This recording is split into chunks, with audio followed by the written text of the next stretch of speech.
মা, বন্ধুরা সব পিকনিক করছে। টাকা নেই আমার কাছে, সিরিয়াল দেখতে দে। মা, বললাম তো টাকা নেই। খাওয়া দাওয়া ছেড়ে দেবো কিন্তু আমি। খাবো না কিন্তু আমি। ও খাবি না, ঠিক আছে, রাতবেলা তোর জন্য চাল নেবো না। ঠিক আছে, তুমি চাও তো আমি পিকনিক না করি? করবো না আমি পিকনিক। আমার সব বন্ধুরা করবে, সবাই ওখানে থাকবে, শুধু আমি ছাড়া। আমি বঞ্চিত থেকে যাব।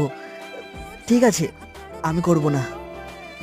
আচ্ছা ঠিক আছে, দেখবে ওখানে ওই জিরের কৌটোর মধ্যে 20 টাকা আছে।